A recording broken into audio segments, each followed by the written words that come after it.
បាទសូមស្វាគមន៍សាជាថ្មីនៅកាន់វីដេអូទី2ដែលថ្ងៃនេះផងដែរគឺយើងធ្វើដំណើរចេញពីឃុំអូសោមស្រុកវាវែងខេត្តពោធិ៍សាត់ឆ្ពោះទៅកាន់កោះស្ដេចទឹកដីខេត្តកោះកុងការធ្វើដំណើរនេះទៀតសោតគឺយើងធ្វើដំណើរលើកំណាត់ផ្លូវជាតិលេខ10ដដែលហើយយើងមានការឈប់លេងកំសាន្តជាច្រើនកន្លែងមុននឹងយើងទៅដល់កោះស្ដេចដូចជាទី1អញ្ចឹងគឺយើងឈប់នៅស្ពានស្ទឹងឫស្សីជ្រុំដែលជាស្ពានខ្ពស់ជាងគេនៅក្នុងប្រទេសកម្ពុជាបន្ទាប់មកទៀតពួកខ្ញុំបានឈប់លេងនៅចេតិយខុនឆាងក៏ដូចជាព្រៃកោងកាងពីមក្រសោបជាដើមមុននឹងបន្តដំណើរទៅដល់កោះស្ដេចណា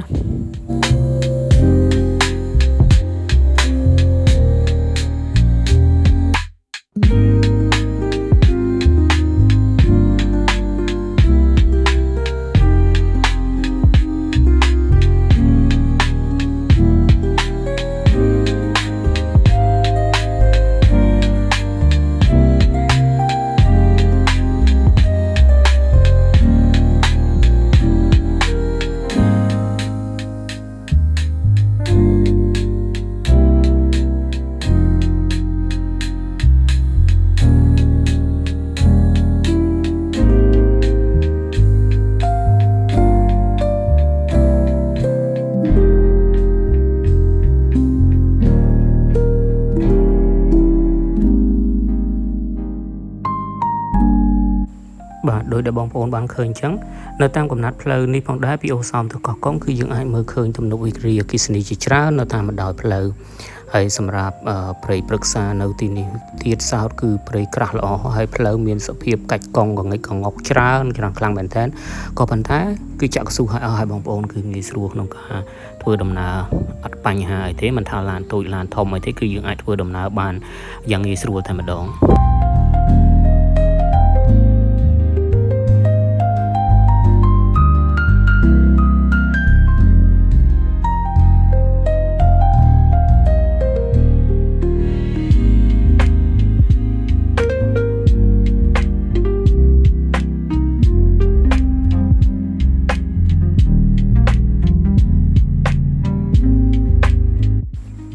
បាទយើងធ្វើដំណើរពីអូសោមចេញទៅបន្តិចក៏ពួកខ្ញុំបានមកដល់ចំណុចស្ពានដែលខ្ពស់ជាងគេនៅក្នុងប្រទេសខ្មែរយើងណាគឺស្ពានស្ទឹងឫស្សីជ្រុំក៏ប៉ុន្តែថ្ងៃដែលពួកខ្ញុំទៅហ្នឹងគឺថ្ងៃទី9ខែ5កាលនោះគេអត់បើកឲ្យដំណើរការទេគឺពួកខ្ញុំត្រូវធ្វើដំណើរតាមផ្លូវវាងហើយក៏ឈប់ថតនៅលើស្ពានហ្នឹងណាពេលដែលពួកខ្ញុំកំពុងទៅគេកំពុងតែសម្អាតជួសជុលតុបតែងដាក់បកគោភ្លើងឬក៏គូសគំនូសនៅលើស្ពានណាបាទផ្លូវវាងនោះវាងតែ3គីឡូហើយអត់អីទេពួកខ្ញុំជិះឡាន45កៅអីឡានក្រុងណាក៏អត់បញ្ហាដែរប៉ុន្តែក្រោយមកនៅពេលដែលពួកខ្ញុំត្រឡប់មកវិញក៏ខ្ញុំបានឃើញបងប្អូនយើងក៏ទៅក្រោយហ្នឹងគឺថាគេបើកឲ្យដំណើរការហើយប៉ុន្តែការដែលខ្ញុំទៅនឹងគឺខ្ញុំសួរកម្មករនៅនឹងដែរគាត់ប្រាប់ថាថ្ងៃទី17ខែ6គេនឹងសម្ពោធជាផ្លូវការឲ្យប្រើប្រាស់តែម្ដងប៉ុន្តែជាក់ស្ដែងឮថាបើកឲ្យដំណើរការហើយអញ្ចឹងនិយាយថាបងប្អូនយើងអាចឆ្លងកាត់បានអញ្ចឹងណាសម្រាប់ស្ពានហ្នឹង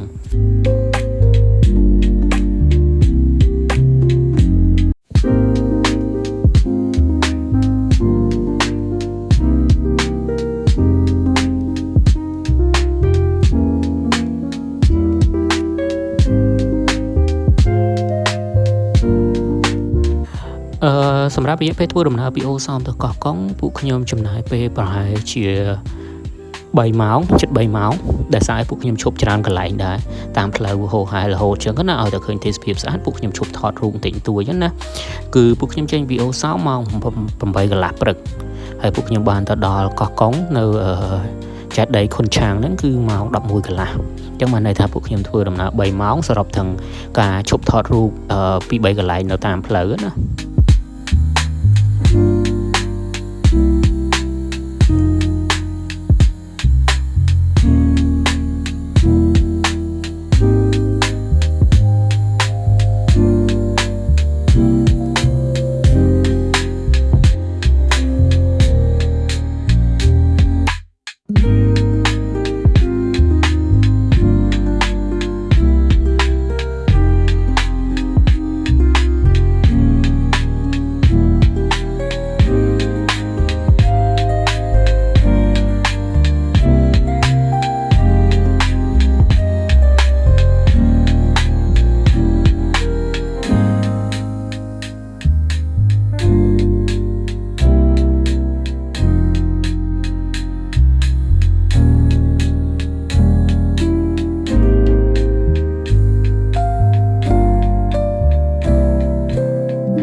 ដោយដែលបងប្អូនបានឃើញអញ្ចឹងគឺស្ថានភាពផ្លូវគឺមានការបត់បែនពុតពេញតាមចង្កេះភ្នំនឹងច្រើនកន្លែងខ្លាំងដូច្នេះការបើកបរគួរតែប្រុងប្រយ័ត្នបាទដោយទេសភាពកន្លែងនេះអញ្ចឹងគឺស្អាតខ្លាំងមែនទែនបងប្អូនទាំងអស់គ្នាគឺយើងជិតដល់ទំនប់វារីអគ្គិសនីណាហើយយើងជិះចុះតែបន្តិចទៅក៏យើងឆ្លងកាត់ស្ទឹងដំណាក់ក្បូនស្ទឹងដំណាក់ក្បូនក៏ជាកន្លែង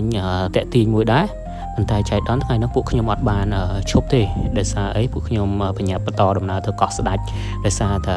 ពីកោះកុងទៅកោះស្ដេចក៏នៅផ្លូវឆ្ងាយអញ្ចឹងទៅពួកខ្ញុំអត់អាចឈប់ច្រើនកន្លែងតទៀតណាអញ្ចឹងក៏នាំគ្នាសម្រេចចិត្តថារំលងស្ទឹងដំណាក់ក្បូនហ្នឹងគឺយើងសម្រុកទៅក្រុងកោះកុងតែម្ដងក្រុងខេមរៈភូមិន្ទណា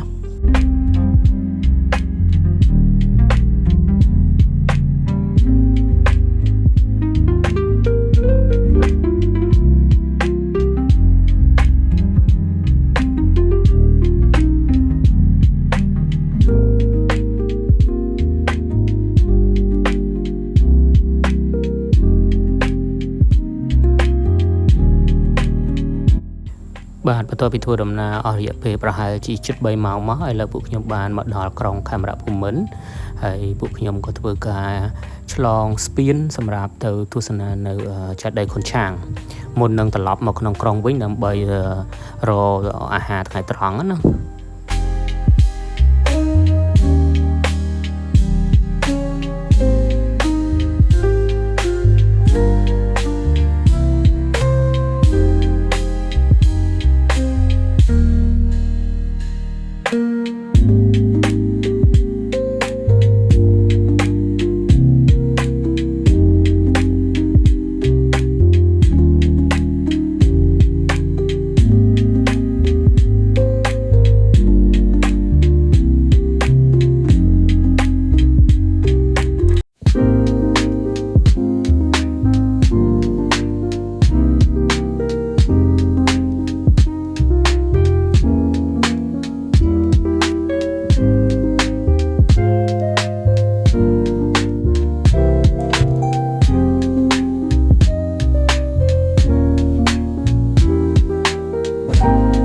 បាទបងប្អូនបន្ទាប់ពីទស្សនានៅចេតិយខុនឆាងរួចពួកខ្ញុំត្រឡប់មកក្នុងក្រុងខេមរៈភូមិន្ទវិញដើម្បីញ៉ាំអាហារថ្ងៃត្រង់ហើយញ៉ាំអាហារថ្ងៃត្រង់រួចពួកខ្ញុំឈានចូលលេងព្រៃកោងកាងពីមក្រសោប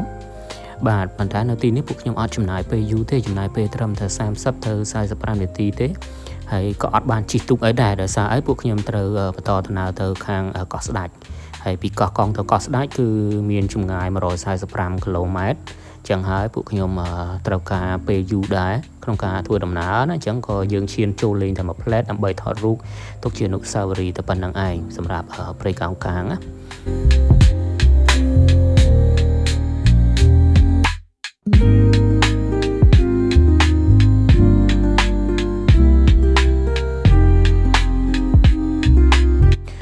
បាទសម្រាប់ស្ថានភាពផ្លូវជាតិលេខ48ពីកោះកុងមកខាងស្រែអំបិលនោះគឺធ្វើបានហើយមួយចំនួនធំហើយបងប្អូននៅផ្នែកខ្លះដែលគាត់កំពុងតែចាក់កស៊ូអ៊ុតកស៊ូបន្ថែមឬក៏គូគំនូសនិងសម្អាតបន្ថែមតែប៉ុណ្្នឹងណាប៉ុន្តែជាទូទៅគឺគាត់ចាក់ហើយសឹងទាំងអស់ហើយការធ្វើដំណើរគឺមានភាពងាយស្រួលយើងជួបការឋានដើរលើទេมันជាច្រើនកន្លែងអញ្ចឹងណា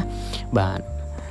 តែការធ្វើដំណើរគឺអូខេហើយអត់បញ្ហាអីទេអាចមកបានហើយទេសភាពឃើញដូចឃើញក្នុងវីដេអូហ្នឹងអញ្ចឹងគឺស្អាតណា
ចំណុចនេះដែរគឺជា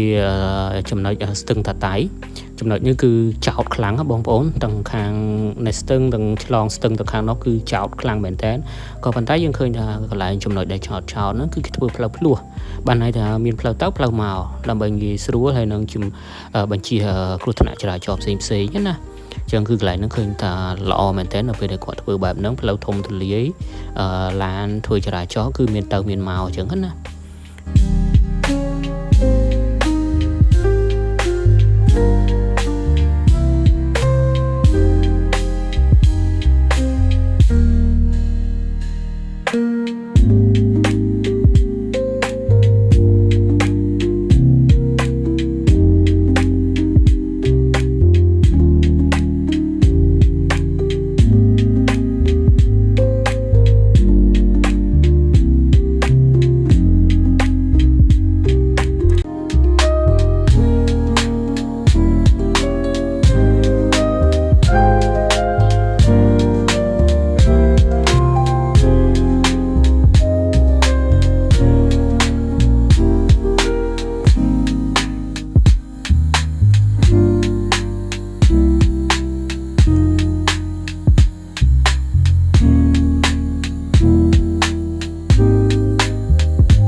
បាទបន្ទាប់ពីធ្វើដំណើរប្រមាណជា2ម៉ោងពួកខ្ញុំបានចូលដល់ផ្លូវសៅពូថងដែលជាផ្លូវបត់ទៅកោះស្ដេចណាហើយពួកខ្ញុំក៏បានមកដល់ផែនៅម៉ោង5កន្លះបន្ទាប់មកពួកខ្ញុំក៏ធ្វើការជិះអូប័ររបស់ resort ដោយសារពួកខ្ញុំគេងនៅ resort អភិជនអញ្ចឹងទៅអូប័រក៏គេរៀបចំមកយកពួកខ្ញុំណាការជិះអូប័រនេះគឺរយៈពេលខ្លីបងប្អូនត្រឹមតែ5នាទីតែប៉ុណ្ណោះគឺយើងទៅដល់កោះស្ដេចឯងពីព្រោះអីពីដីគោកមើលទៅឃើញកោះស្ដេចហ្នឹងជិះមកផ្លែតជិះតែមកផ្លែតគឺដល់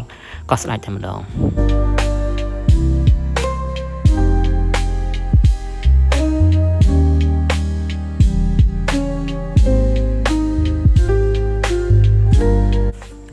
បាទឥឡូវពួកខ្ញុំបានមកដល់កន្លែងគេងហើយសម្រាប់ថ្ងៃដែលពួកខ្ញុំមកដល់កោះស្ដេចដំបូងនេះដោយសារយើងមកដល់ល្ងាចហើយចឹងពួកខ្ញុំអត់មានបានធ្វើអីច្រើនទេគាត់តែមកដល់ទៅក៏នាំគ្នាងូតទឹកងូតអីផ្លាស់ខោអាវហើយក៏ដើរលេងមើលថ្ងៃលិចបន្តិចបន្តួចនៅជុំវិញកោះហ្នឹងណាហើយបាទដោយដែលបងប្អូនឃើញចឹងនៅ resort នេះគេមានប្រភេទបន្ទប់ច្រើនបន្ទប់មែនតើនោះគឺបន្ទប់នៅលើទឹកបាទប៉ុន្តែពួកខ្ញុំអត់បានគេងនៅហ្នឹងទេដោយសារថ្លៃហើយអញ្ចឹងពួកខ្ញុំគេងនៅប្រភេទគេហៅថា hotel room ហ្នឹងគឺជាអគារ3ជាន់របស់កោះអភិជនហ្នឹងគឺគាត់នៅលើដីគោកណាបាទអញ្ចឹងពួកខ្ញុំគេងនៅ hotel room ឯង បាទអត់ដល់ឃើញថ្ងៃលេខស្អាតក៏ពួកខ្ញុំនាំគ្នាចូលលេងរីសតកោះស្ដាច់តិចទៅរីសតហ្នឹងជាមួយនឹងកោះអភិជនគឺតែមួយរបស់ខាងវិរៈបុនថាំក៏ប៉ុន្តែចូលការចូលទស្សនានៅរីសតកោះស្ដាច់នេះគ្នាខ្ញុំខ្លះគាត់បង់លុយប៉ុន្តែយកលុយយកគូប៉ុងទៅដូរជាភេសជ្ជៈបាន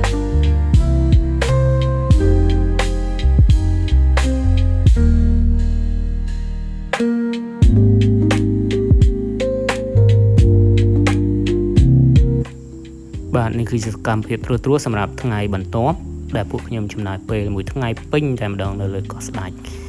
អញ្ចឹងចាំជួបគ្នាវីដេអូក្រោយទៀតបាទអរគុណ